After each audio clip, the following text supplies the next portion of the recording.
Okay, well, good morning, everyone. My deepest apologies to everyone who tuned in at 9 a.m. today for my allotted lecture time. We obviously were encountering a lot of technical difficulties, and I think we seem to straighten that out. So my name is Dr. Nadir Ahmad, and I am the Division Head of Otolaryngology Head and Neck Surgery at Cooper University Hospital, which is located in Camden, New Jersey, which is right across the river from Philadelphia.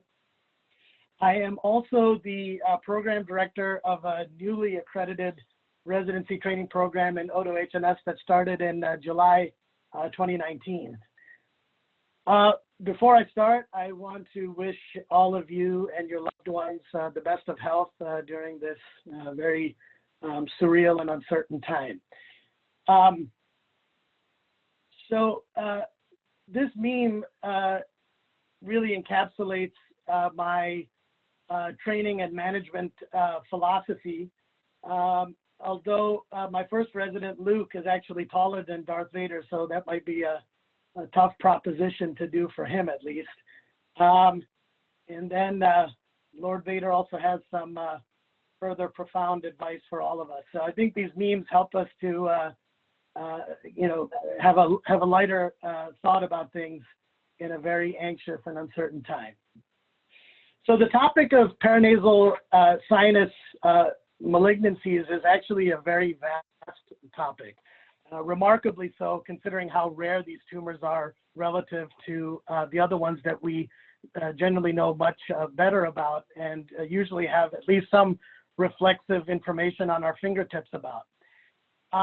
To do a topic of this magnitude justice, I am intending to do it in two parts. The second part I hope to give sometime in the near future. And the first one is really to introduce all of you, or to remind the more senior residents about what the most common and most important of these tumors are, to discuss a little bit about epidemiology and some salient features and management. And then in the second lecture, we'll delve into a lot of the open and endoscopic surgical procedures, reconstructive techniques, rehabilitation techniques as well, and then outcomes and data related to all of that. So really have to divide this into two to give it, to do it justice. So with that lengthy intro, let's start the formal lecture. So paranasal sinus malignancies comprise a wide array of both epithelial and non-epithelial tumors. Squamous cell carcinoma is uniformly considered the most common in all the population-based studies and SEER database studies and single institution studies. Squamous cell carcinoma is the most common. And another important fact, something that will likely come up on your in-service, is what is the most common pediatric sinonasal malignancy, and that will be rhabdomyosarcoma. I'm not going to discuss sarcomas here, but I do believe that there is a lecture on sarcomas coming up, or may have already happened. Now, number two and number three, adenocarcinoma and adenoid cystic carcinoma, depending on what you read, they can, one can be second and the other one can be third, and vice versa. But these are the other two that there's a lot of focus on when we talk about paranasal sinus malignant tumors. We're going to delve into adenocarcinoma a bit more, but classic involvement of the ethmoid sinuses, and as we'll see, the wood and leather industries. These occupational exposures are very classic for adenocarcinoma. And then when we talk about adenoid cystic carcinoma, it's very similar knowledge to what we already know when we talk about adenoid cystic carcinoma of the salivary glands, the major salivary glands. And of course, we'll discuss that further as well. One that is, that's an important one that we definitely need to spend time on is Esthesioneuroblastoma, because it's got some simple concepts associated with it and some more complex ones. And we'll talk about its bimodal distribution and how it's generally a very good prognosis tumor in a category of otherwise dismal prognosis tumors. And then we have a group of tumors called undifferentiated carcinomas. These are very rare and aggressive. We're going to, talk about SNUC, or sinonasal undifferentiated carcinoma, as the example of this category. But there is, considerable amount of literature on small cell carcinoma and neuroendocrine carcinomas as well that you can read at your own on your own time. With these tumors, there's generally a paucity of literature. The prognosis is very poor because of extensive local tissue destruction and distant mets. And then finally, we'll talk about sinonasal melanoma, which is like the undifferentiated carcinomas, very rare and aggressive, and comprises about 4% of these tumors. So this next slide, on the left, the WHO has actually listed about 44 different types of tumors involving, malignant tumors involving the sinonasal area, and that is a pretty large number. Thankfully, you're not going to encounter many of these in your careers or definitely on the board exams and things like that. But just for you to be aware that there's a wide array of pathologies. And when we look at the table on the right, when we go over each of these, you will, hopefully these things will stay with you, like the bottom line points. So squamous cell carcinoma, we talked about, is most common. Adenoid cystic, we know, has a tendency for neurotropism. Adenocarcinoma has low and high grade variants. Esthesioneuroblastoma has got good prognosis compared to others. And then we talked about undifferentiated and mucosal melanoma as well. All right. So the tumor biology is variable with these malignancies. And so we have, on one end of the spectrum, aggressive tumors like squamous cell carcinoma, SNUC, mucosal melanoma. And then on the other side, we have the indolent tumors. And esthesioneuroblastoma and adenoid cystic carcinoma would be in this category, but don't let that fool you, because unfortunately long-term data for these show that eventually patients are going to struggle and or succumb to these tumors later in life. And then when we are talking about a differential of these tumors, we can never forget about metastases, which can present in the various sinuses. And the classic ones are breast, kidney, and prostate. Now, a little bit about epidemiology. So these are very rare. They comprise, very few of the head and neck malignancies. They classically present in the 5th and 6th decade of life, and 50 is the magic number. Any person over 50, the incidence is higher. And it affects white males as the most common demographic. And there's a 2-to-1 ratio for men to female for most of these tumors. A lot of this was historically thought to be because of smoking and occupational exposure. So there are unique occupational exposures for these tumors, and we'll discuss them in relation to various tumors. Industrial fumes like welding fumes with squamous cell carcinoma is known, and leather and wood dust occupations are classic for adenocarcinoma. And then we have conventional exposures, smoking and heavy alcohol intake. I'll touch a little bit upon what the potential role of HPV is in these tumors. And then, overall the 5-year survival is 40 to 50%. But again, this varies with histopathology, and we have to be careful about extrapolating these numbers to the clinical side when we're counseling patients about their prognosis, because there's so much variability. But if you're looking at all comers, it's about a 40 to 50% 5-year overall survival, and this is due to most of these patients presenting at advanced stage at the time of their presentation. Neck metastases are generally uncommon, but we're definitely going to discuss some thoughts about management of the neck. Again, this varies with histopathology, and distant mets, as you can see, are quite common, and up to 25% for the undifferentiated carcinomas. And again, that also varies with histopathology. So because of this, the rarity and diversity of the histologies that we encounter, we have a lot of difficulty comparing treatment outcomes and retrospective reviews from different institutions, and it's also difficult to conduct prospective studies. So I'll draw your attention to, if you guys want, I'm going to list a lot of these articles that I feel can be very helpful if you want to review this information more in detail or have a better grasp of them. And one is this article from Head and Neck in 2011 that gives a good review of malignant tumors of the paranasal sinuses in general. So this article that came out of Johns Hopkins in 2011 is a real good look into the epidemiology of these tumors. So, over the years from the 1970s till, the mid to late 2000s, there's been a decline overall in the incidence of these tumors. It's not a vast decline, but that is felt to be attributable to, people smoking less, and that these industries that have been, that have these exposures leading to tumors, they've also obviously incorporated a lot of safety measures, and there's been more education and knowledge about these things. So I think that's what's accounting for that overall decline. And when we're talking about survival rate, unfortunately, it hasn't really changed. And in fact, it's going up for some. So when you look at the right side of the screen there, the top one shows the trend in incidence, and you can see how mucosal melanoma and esthesio have gone up. Sinus carcinoma has gone down. And then when you look at survival, again, it's flat, if not growing for some of them. So that's just a general look into the epidemiology of these tumors.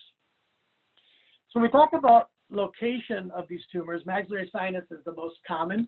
That's about 70%. Ethmoid sinus is 20%. And we actually have guidelines on how to manage tumors in these locations because of their relative frequency. But however, for sphenoid sinus and frontal sinus, which are third and fourth respectively, there's no specific guidelines. Anywhere I can plug in any information about history, I'm a big medical history person, and the maxillary sinus is known as the antrum of Highmore. That's Nathaniel Highmore there. He actually published an anatomy text in the 1600s and was the one to first give credence to William Harvey's theory of circulation. So just a cool predecessor of ours in the world of otolaryngology. And then my final slide on history is for any of you who have time on their hands because of the COVID crisis, I highly recommend you read this book by Matt Algeo, President is a Sick Man. Grover Cleveland was our only non-consecutive term president. And in 1893, he was diagnosed and treated for a maxillary tumor involving the hard palate. And if you don't want to read and you just want a quick 7-minute listen, you can get on NPR and read about this fascinating history about him. And that's that picture on the right is on the yacht where he had his surgery done, remarkably, which is off the coast of Long Island. And so just interesting stuff in terms of history related to this particular topic. So when we talk about paranasal sinus malignant tumors, we know that one of the toughest things is that there's oftentimes not a hallmark symptom that would clue us into this diagnosis. And very oftentimes the presentation is insidious and late in the natural history of the disease. So, sinus complaints, epistaxis, and even findings of unilateral sinus opacification without any destructive changes or expansile changes on imaging, wouldn't, necessarily, make us think about these tumors. And so they have a very similar presentation to infectious, inflammatory, and benign neoplastic causes. But it's important to have a high index of suspicion always. That's what we're always taught. And certainly in a person with age over 50, we talked about the white race, and then with no real prior history of sinusitis and an insidious onset, we have to consider this. So I've listed here what the nonspecific symptoms are. Those are symptoms that are common with, sinus disease. And then if they're obviously associated with some concerning findings or symptoms, then our index of suspicion should go up even more. And symptoms can really indicate the extent and degree of disease spread. So if you look at epiphora, for example, that could clue us into that there's some problem happening within the lacrimal system, either at its entry point into the inferior meatus or up near the lacrimal sac. Diplopia would clue us into orbital involvement, trismus with extension tumor extension into the pterygoid space, numbness obviously with involvement of the lower trigeminal nerves. Hearing loss would be a harbinger of something very bad because of such lateral extension to the eustachian tube and prevertebral musculature. Loose teeth because of that would be associated with palatal involvement, and then upper cranial nerve palsies. And we know and we're taught in anatomy that these are the nerves that all course through the cavernous sinus. We should just automatically and reflexively know that information, and these are the nerves that would be at risk if the tumor was spreading intracranially and into the cavernous sinus. So we talk about workup of these tumors. History and physical with nasal endoscopy is obviously very important. A little bit hard to do now in the COVID era, but hopefully we'll get past that soon. We, in general, advocate both CT and MRI imaging of the head and neck with attention to the skull base. It's important to have a very good relationship if you go out into practice, either as a rhinologist, skull-based surgeon, or a head and neck oncologic surgeon, to have sort of go-to or several go-to head and neck radiologists who really understand exactly what you're looking for. And then, CT chest and PET CT for advanced stage tumors. And we obviously want to consider dental evaluation. We'll talk about biopsy, which should generally always be done after imaging and usually in the operating room. And having a multidisciplinary head and neck tumor board team is vitally important, especially with a very experienced head and neck pathologist. So on the right side, I listed a study that came out of Johns Hopkins where they were getting a lot of second opinion consultations on sinonasal tumors, and there was a 10% change in the final diagnosis. And I think one thing to stress is that this has very important implications for patient discussion on prognosis and what sort of treatment options and modalities you're going to recommend. So we talk about imaging. The most important information we're looking for is mapping, obviously, the extent of tumor involvement, whether there's any orbital or intracranial extension, and the presence of perineural invasion. So with CT scan, we're quite aware that we want to obviously, when we're first looking, see if these tumors are expansile, erosive, causing bony remodeling, or destructive, because that can indicate to us the nature of the tumor and its extent. And then in certain tumors, with Esthesioneuroblastoma, for example, calcium deposits are found in many Esthesioneuroblastomas versus other types of tumors in this area. And certainly if you're dealing with certain sarcomas, cartilage and bone can be seen in them.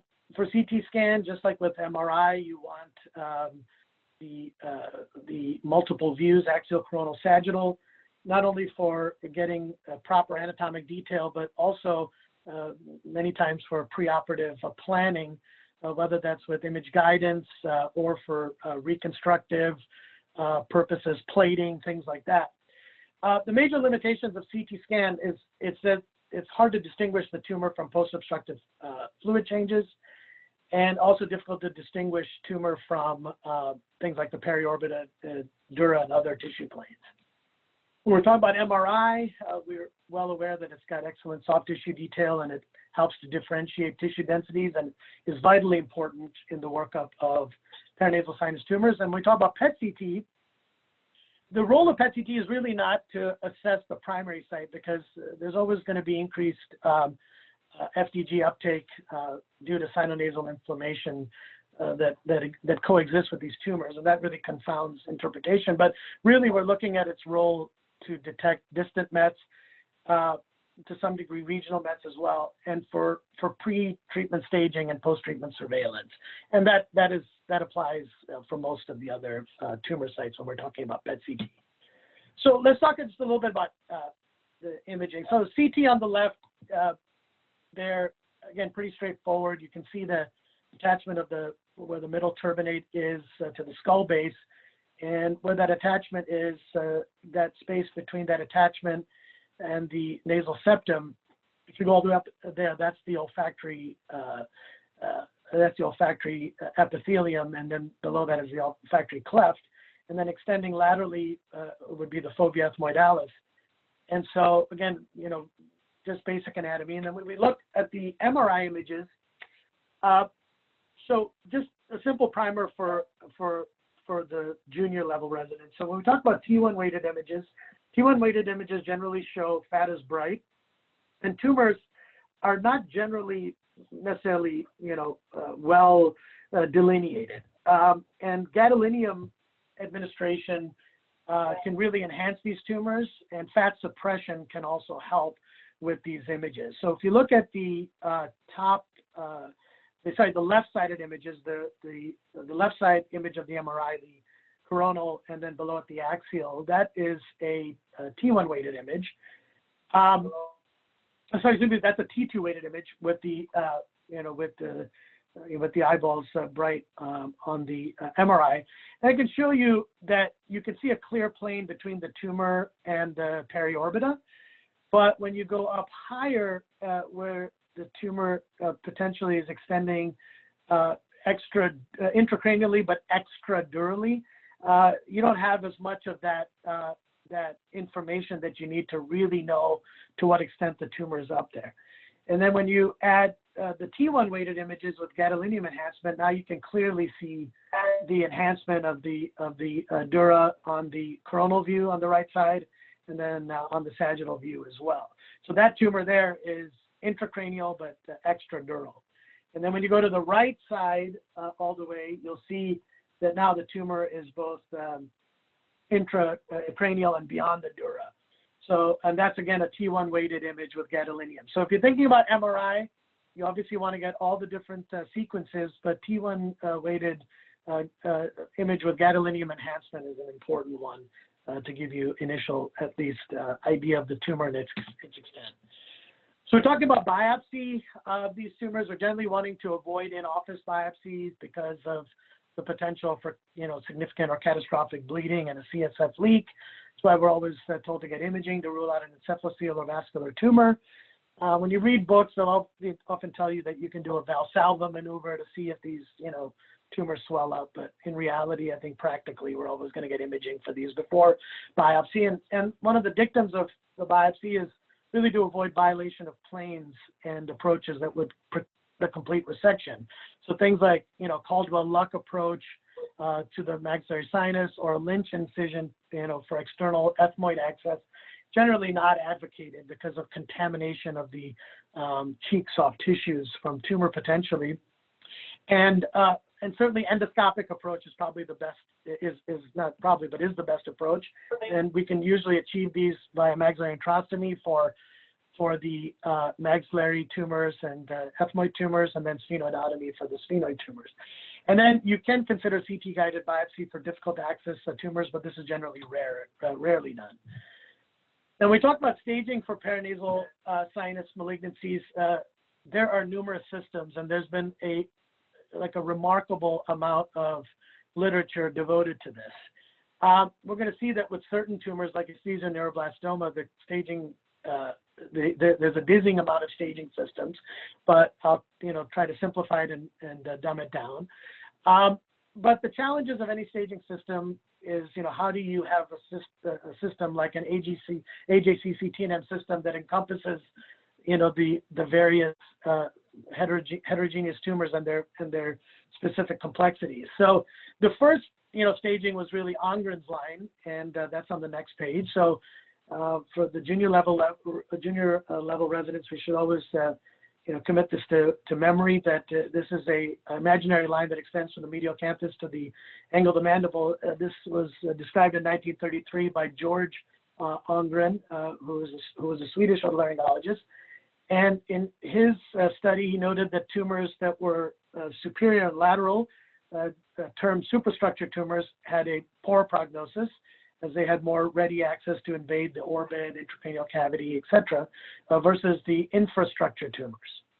I think a lot of us are familiar, or if not all of us are familiar with that line. And then, again, we have the AGCC TNM classification for squamous cell carcinoma, and there's actually a separate mucosal melanoma classification. All right. So in the AJCC classification, we have separate T stages for ethmoid and maxillary sinus tumors. And we'll delve into that a little bit more later. If you look at the regional node classification, just like in other subsites in the 8th edition, we have now a clinical and a pathologic nodal staging. You can see with the clinical staging, for example, that now there's the addition of extra nodal extension with the nodal staging, and that also applies with the pathologic staging as well. When we talk about regional metastases for all of these tumors, a Mayo study that came out in 2018 that looked at about 300 patients over a 20-year period, you can see that in terms of metastases, the one that we're going to be focusing on about whether we need to do an elective neck dissection or elective neck irradiation will largely be in esthesioneuroblastoma and squamous cell carcinoma. So in general, all the other tumors generally have very rare regional metastatic rates. So let's start by discussing squamous cell carcinoma. So squamous cell carcinoma, as we said, the vast majority of paranasal sinus malignancies are squamous cell carcinomas. Etiologies, I think we touched on. Now with HPV, there's a lot of discussion that HPV has a role in the transformation or oncogenesis of inverting papilloma going into squamous. And if you remember that classic 10 to 15% of inverting papillomas will transform into squamous cell carcinoma. So there is plenty of literature that discusses this, but it's still not clearly elucidated. Some of the other things that we didn't mention were, asbestos, arsenic, and nickel inhalation. These can be associated with squamous cell carcinoma.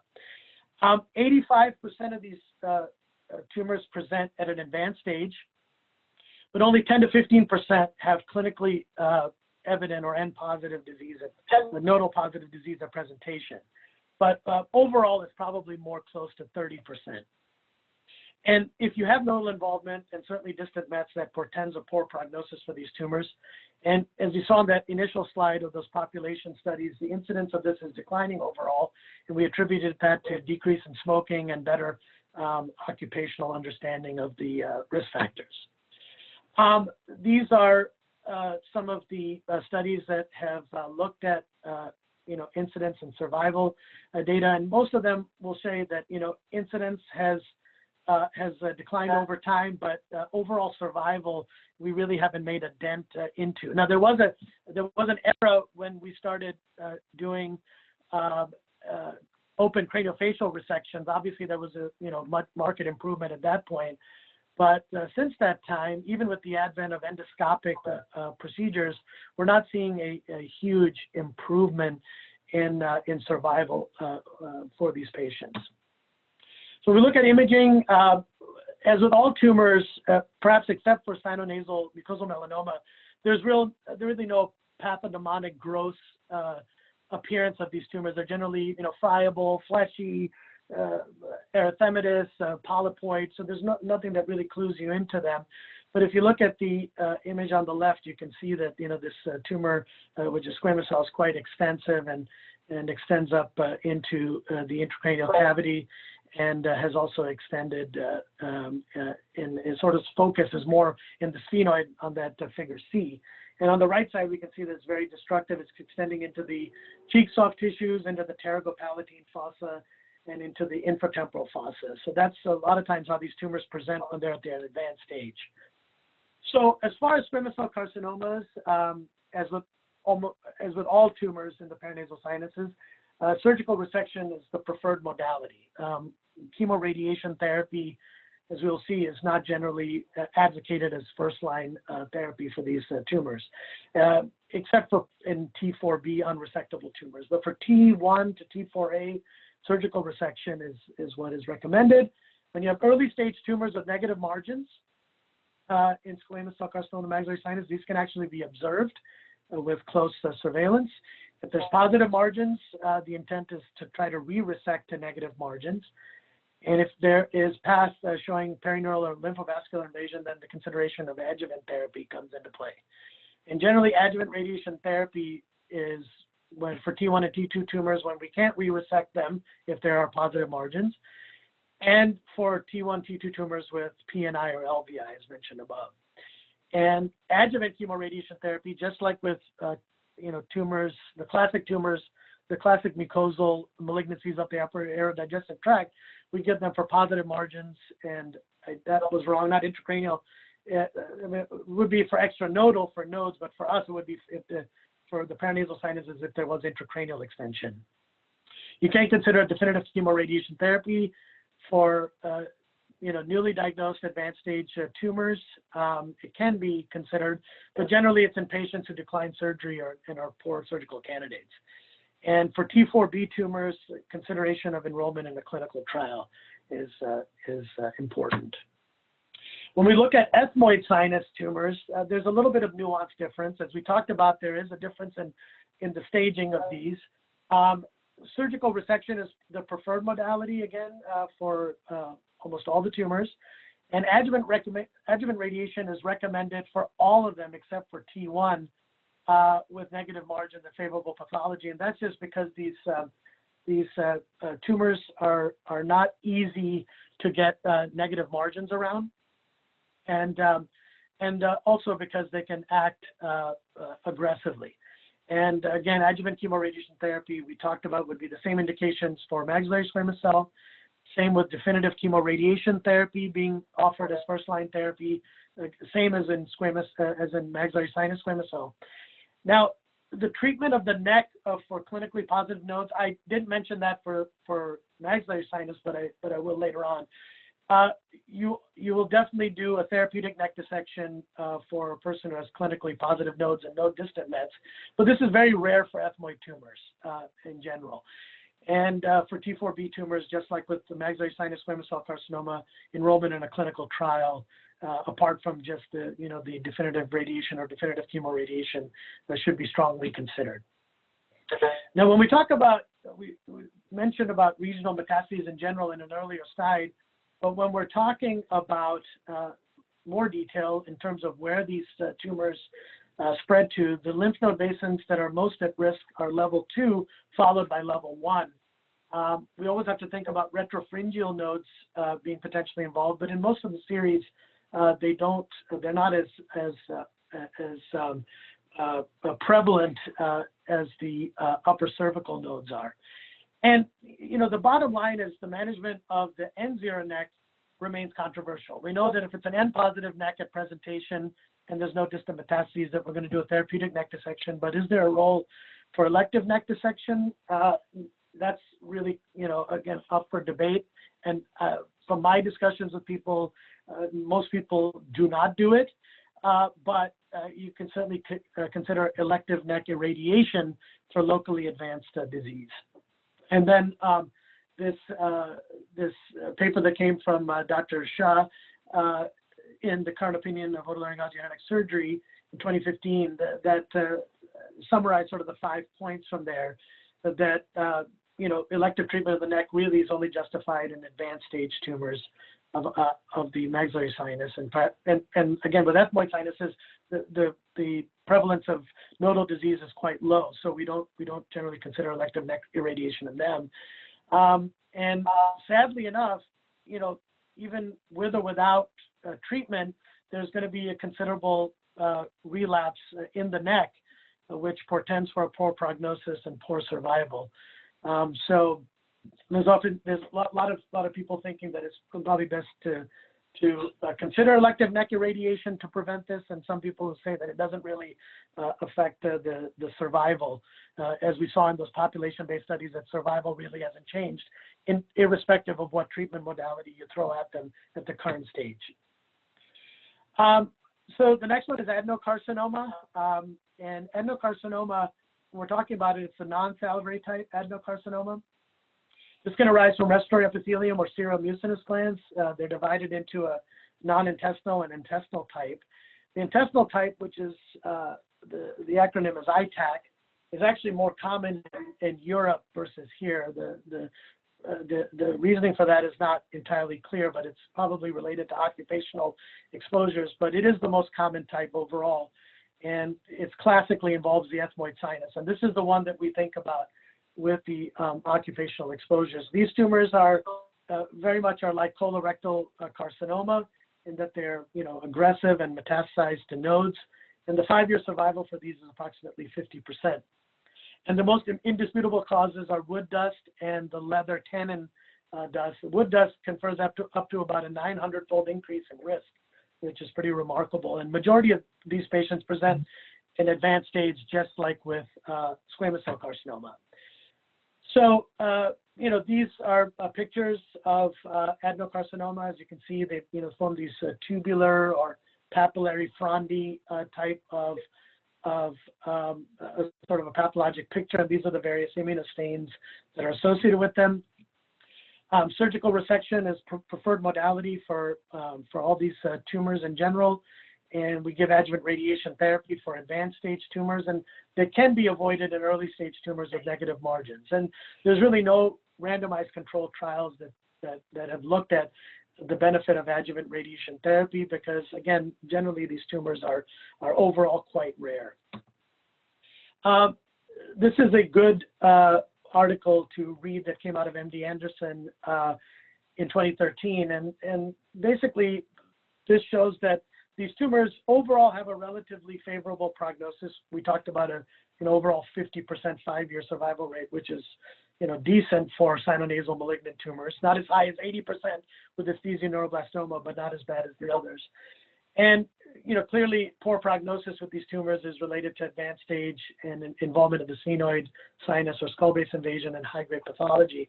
And they also showed that there was really no survival difference between open and endoscopic surgery for these tumors. When we talk about the salivary-type carcinomas, these tumors also can arise from minor salivary glands within the respiratory epithelium or in the submucosa. And all the ones that you will all be aware of for the major salivary glands can also be seen here, but adenoid cystic carcinoma is by far the most common and the one that's most literature is devoted to. Just like its major salivary gland counterpart, there are tubular, cribriform, and solid growth patterns, with tubular having the best prognosis, cribriform with the pathology slide on the right with the classic Swiss cheese appearance. These usually occur in the maxillary sinus, and then secondly would be in the nasal cavity.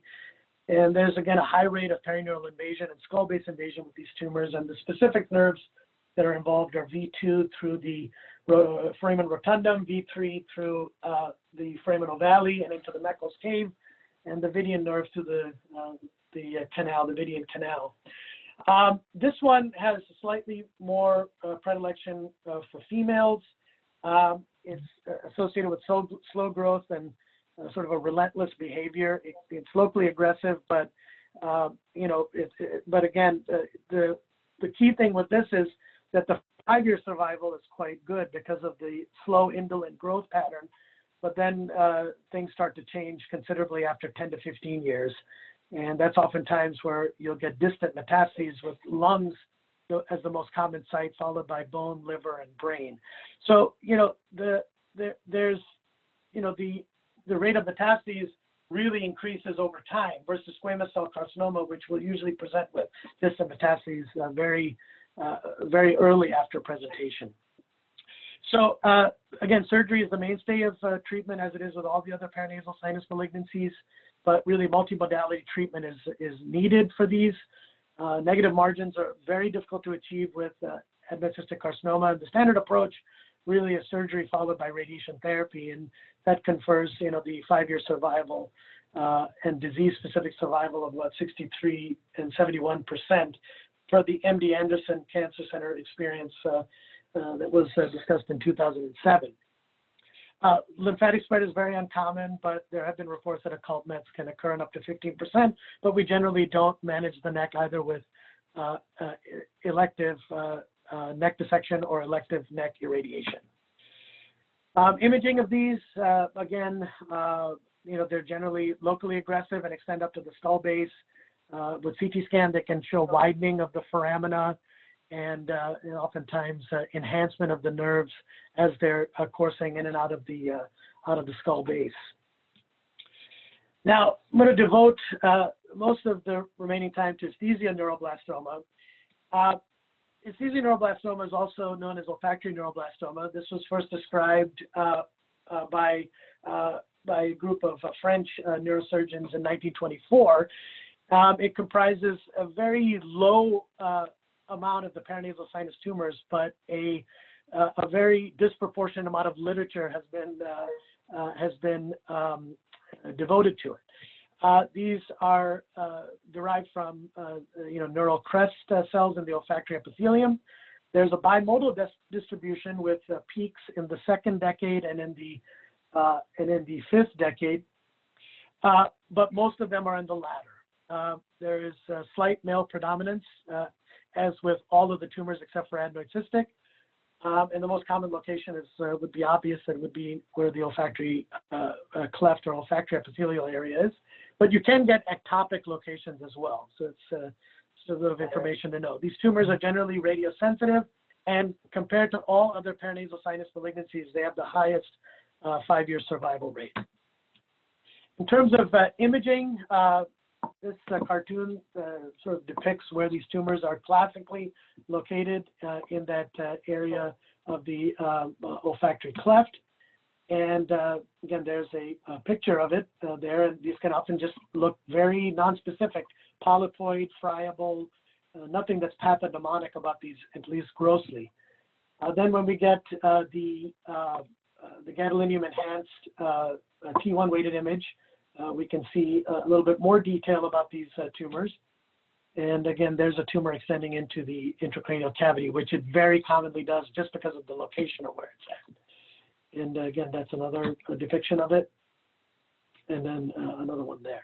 So again, these tumors have a very high predilection for spread into the intranasal cavity, intracranial cavity, either extradurally or intracranially completely. So as far as staging for Esthesioneuroblastoma, I mean, it's pretty remarkable. I mean, look at all these articles. And all of them are basically, the premise of all of these is which one of these is really the best one. So let's go back to this slide. So prognosis really depends on the extent of disease at presentation. And that sounds obvious, but that's really the bottom line. The first staging, the classic staging that's been described for ENB is the Kaddish staging or Kaddish staging that came out in 1976. This is a clinical staging, and it was very simple. Right here on the left, you can see that stage A, B, and C. But one of the criticisms of this one was that it didn't have a D, which really showed about distant spread, either regionally or systemically, and so. That was rectified by a modified staging by Morita in 1993. So this is the one that when you look at articles, they're usually looking at this modified staging to compare it to the others. There's a Hyams grading system, which most articles look upon favorably because of the inclusion of a lot of histologic criteria and pathologic criterion. This was described in the 80s at the Armed Forces Institute of Pathology. And then we, of course, have our AGCC classification. And in 1992, Dolgorov and Calcaterra modified it to not only include the TNM, but to also include CT and MRI findings, which are very important when considering the nature of these tumors. But the bottom line is really there's no universally accepted system. So we touched upon the original Kaddish and the Kaddish and the modified system there in this slide. And then there's the Hyams grading system. And this goes from grade 1 to grade 4. And there have been articles that have touted its ability to prognosticate. And most tumors, most Esthesioneuroblastoma are lower grade. And that accounts for its more favorable prognosis compared to higher grade tumors. Now, if you look at these grading systems, they have a lot of wording associated with them. All of them are going to have a generalized lobular architecture. And so that's what I've listed here in the first portion of this slide. So, the lobular appearance is really, when you look at that bottom right slide, where you have this sort of these clumps or lobes of tumor.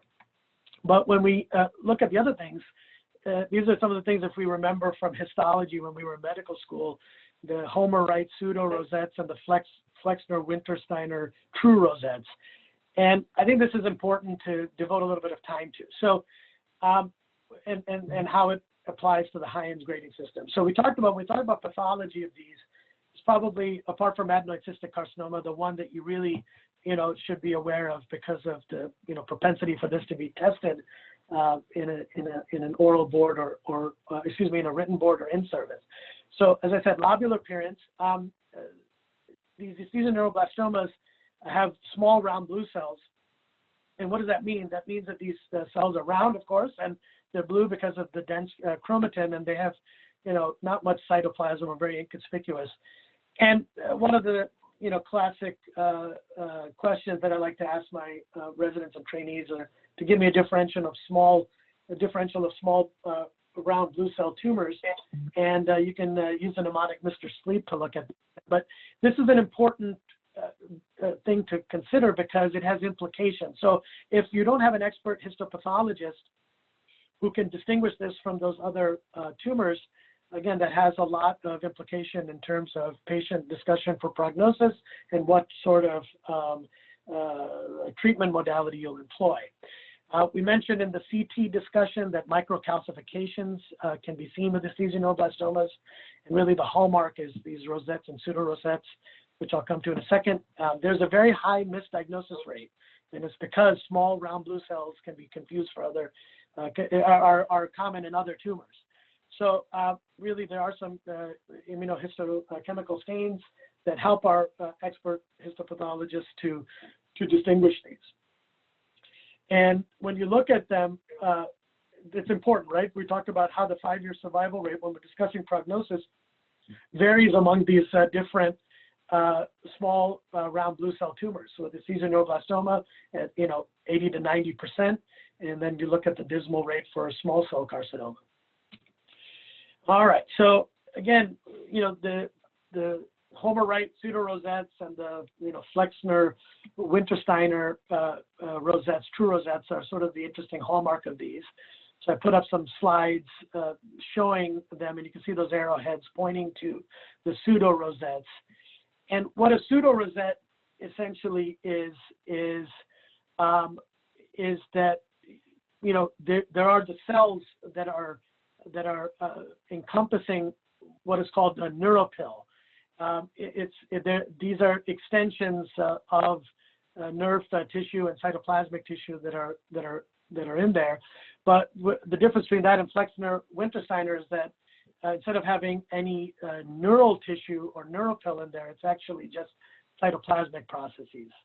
I can't really tell you that if this was shown to me that I would be able to distinguish these, but I think it's something that you definitely need to understand and definitely need to be aware of, and to know that it's part of the Hyams grading system when considering management of these tumors. So as far as treatment for esthesioneuroblastoma, surgical resection is a treatment of choice. The goal is a negative margin to achieve best local regional control and overall survival. These tumors generally present at again, if you have an early stage low-grade tumor, surgery alone can be fine, but most of these will present at advanced stage with low or high-grade tumors, and for those you'll need definitely multimodality therapy. And surgery plus radiation is definitely superior to surgery alone, with MD Anderson studies showing that with the surgery plus radiation approach, you can get a mean disease-specific survival of 219 months versus 88 months. At UVA, the approach is to do pre-op radiation for Kaddish A and B and preoperative chemoradiation for Kaddish C, and they've also reported some good outcomes. But again, most places will do surgery and radiation therapy. And whether you consider anterior craniofacial resection or endoscopic resection, there's not a lot of difference, and most studies will show that endoscopic resection is usually used for the lower stage Kaddish tumors, which makes sense. And the indications for adjuvant radiation therapy and chemoradiation therapy are high grade on the Hyams scale, advanced stage disease, positive margin, and intracranial extension. And again, we talked about the disease-free survival being quite high with these tumors. As far as neck management for these tumors, the incidence of N-positive disease is very low. But if it does happen, it's like anything else, it's a negative prognosticating factor. If it is positive, then you would obviously do a therapeutic neck dissection and adjuvant radiation therapy. And if you go to the bottom bullet, there's really, a lot of controversy about whether to do elective neck irradiation for the N0 neck. And, there's really limited data showing that this would decrease recurrence, but we do consider it in patients with advanced stage and high Hyams grade. And if it does come to salvage neck dissection, like anything else, you're going to get a poor prognosis because of increased risk of subsequent distant mets. As far as follow-up, it's important to counsel patients that they can have promising 5-year outcomes. Long-term follow-up is generally not well reported, but there is a study from MD Anderson that had a median follow-up of 7.6 years. And that study showed that the median time to recurrence was 6.9 years, which again emphasizes the need for long-term follow-up for these patients, and that overall recurrence is 46% and distant mets is 15% in that study. So recurrences can generally can definitely occur beyond 5 and 10 years. So these are people that are going to be lifelong part of your practice. Then there's looks like I'm coming close to my time coming up, but I want to cover ground with SNUC. These are very aggressive and high-grade tumors that present at very advanced stage and almost always T4. They have no squamous or glandular differentiation. They're undifferentiated, so it's unsure what their origin is. These present, again, like other tumors in the 6th decade with more males involved. And the majority of these arise in the ethmoid and maxillary sinuses. And again, these are very aggressive tumors, with 50% of them presenting with the advanced stage with invasion of the orbit and skull base or intracranial cavity. You can see just how aggressive these tumors can be, extending into the intracranial vault and into the orbit. This is just a bit about pathology. If you look at that slide on the right, you can just see that something is just not right, and that's SNUC, because it's just basically just haphazard and all over the place, and with no real distinctive feature about it. So distant mets in these is very high. They typically will go to lungs and bones. Regional mets very low. As we said, really only squamous cell carcinoma and esthesioneuroblastoma have regional mets associated with them. The optimum treatment is really not well defined, but trimodality therapy is generally agreed upon at most major centers. There are several strategies, not just 2, as I mentioned here. You can do surgery and radiation therapy or definitive chemoradiation therapy at the beginning. That would be 2. But at MD Anderson, they actually do induction chemo, and then depending on whether there's a partial or complete response, the patient will go on to chemoradiation therapy, and if not, then consideration of surgery. And really, the rationale for induction has always been because in tumors with a high risk of distant mets, that this could potentially help stave that off, because that is a big part of treatment failure overall in these kinds of tumors. And again, the 5-year survival with such an aggressive tumor like this is very, very dismal. Sinonasal mucosal melanoma, the sinuses are the most frequent site in the head and neck. And in terms of mucosal melanoma, half of these tumors are in the head and neck area, and classically in the mouth and in the nose and in the nasal region, nasal or sinonasal epithelium, and the sinonasal cavity is the most common. These are very aggressive tumors, and they have a very, very poor prognosis. They arise from neural crest cells. They generally have less pigment than their cutaneous counterparts, and they stain similarly for the classic immunohistochemical markers that we know for cutaneous melanoma. And I think that one of the key points is any time you're getting a test question, or you're considering a patient that presents with an age about 60 or over with recurrent unilateral epistaxis and even nasal obstruction, you have to consider this very high on your differential. And epistaxis really is the most common symptom. Again, there's nothing distinctive about these radiographically, but they can have pigment associated with them, and that might help to distinguish them from other tumors. But generally, again, nothing pathognomonic about them, either radiographically or clinically. That slide shows, obvious pigmentation there below the surface of the epithelium, and that's because these are staining for HMB45 and S100. So there's a separate staging system. We don't use the staging system for cutaneous. It doesn't affect the survival. Again, they're extremely aggressive. The staging, as you'll see, starts with stage 3. It starts with T3. So there's no early stage tumors. These are very aggressive. Surgical resection is a standard of care, and you generally want to get negative margins, which is very difficult to do because of their invasiveness and anatomical complexity. And a very high amount of them will have positive margins after surgery. Clearly negative margins are associated with better local control, but their impact on survival really is unclear. We generally don't do any elective neck treatment for these because of the low incidence of Mets, and there's just really minimal data about whether sentinel lymph node biopsy is even warranted for these tumors. Again, I'm going with the dismal description of this tumor. Adjuvant radiation therapy is shown to improve local regional control, but again, there's really no evidence on benefit in overall survival. So really, there's no consensus on this, but most people would just say throw the kitchen sink, and hopefully that it'll give a patient some benefit in terms of local regional control. There's really no standard systemic therapy for this. It's not like cutaneous melanoma where we have interferon or now the immunotherapy. There's been nothing that's been definitively studied to prove its worth in these tumors. And the majority of these patients develop distant Mets, and just like with SNUC, that's the reason for such a poor 5-year overall survival being in the 20 to 30 range, and really with the mean survival at about 28 months. So really, management of these tumors is complex, and that will be a segue into my next talk, where I'll be talking a lot about the surgical approaches, as I mentioned earlier.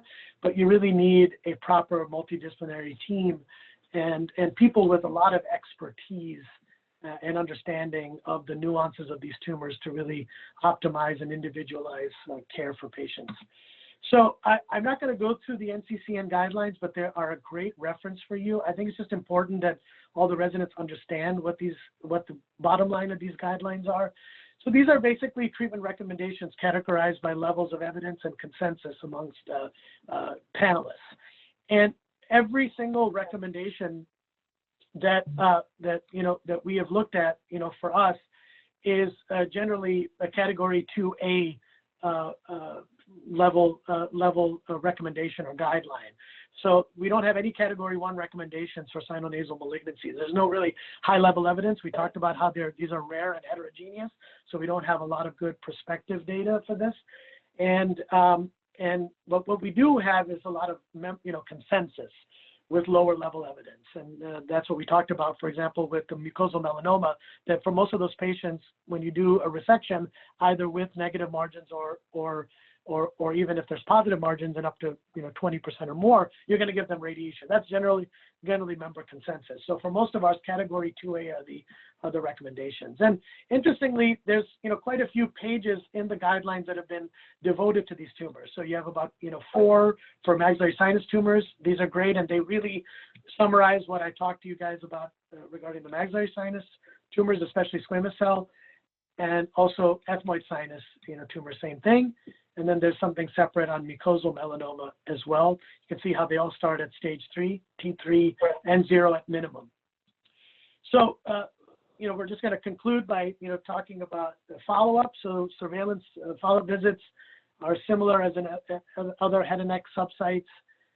Post-treatment baseline imaging within 6 months of treatment is a category 2B recommendation, according to NCCN guidelines. So low level of evidence, and 50 to 85% agree. We routinely get it, and I think most centers will get it. Further reimaging is really based on signs and symptoms beyond that baseline. We know that MRI has got a very high sensitivity and specificity to detect recurrent tumors in these areas. Patients with smoking history, I will routinely get low-dose CT chest yearly, and then obviously want to check TSH in patients who do get elective neck irradiation or adjuvant neck irradiation, not necessarily radiation for the paranasal sinuses alone. So in conclusion, we discussed a wide range of heterogeneous malignant tumors involving this area. Sadly, most often these present at an advanced stage because of nonspecificity of symptoms and the insidious onset. And this is the reason these patients have poor survival outcomes, except for esthesioneuroblastoma and perhaps, adenoid cystic carcinoma in the first 5 years and adenocarcinoma to some degree. Most of these tumors have very poor survival outcomes. We definitely have rendered these tumors more amenable to curative intent treatment because of advances in imaging, radiation, and surgery. Surgery plus radiation for all the tumors really is currently the standard and offers the best chance of local regional control and overall survival. But sadly, as we saw, overall survival is not great for most of these. And we really need to have an advanced understanding of anatomy. I know that's oftentimes said, but arguably there's no other area in the body, minus perhaps the temporal bone, where understanding of anatomy or conceptual anatomy is as complex as this area. And we really need to, understand this in order to treat patients and to try to achieve negative margins. Because the first surgery, the first treatment is going to be the best chance at survival. And really, for the future of this, will really hinge on targeted therapies and increased clinical trials. And I will touch on this in the next presentation that I'll give. So thank you so much for your attention. Stay safe, all of you, and please email me or write any comments if you have any questions or concerns. And all the best. Thank you. Thank you, Dr. Ahmad. That was great. It was a fantastic talk, and thank you for putting up with all the technical stuff earlier. It's a pleasure to have you, and we'll record this. And we're now up to, I think, 76 or 7,700 hits on our videos, so a lot of people are watching them in dysynchronous time. So that's awesome. Yeah, sorry, obviously a lot of ground to cover, so a little bit hastier further into the talk, but that's how it always is for me. So, but thank you again. I appreciate it. Take care, everyone. Bye. Good. For those still listening, tomorrow we're going to, at the 8 o'clock hour, we'll have facial plastics with Dr. Crete of University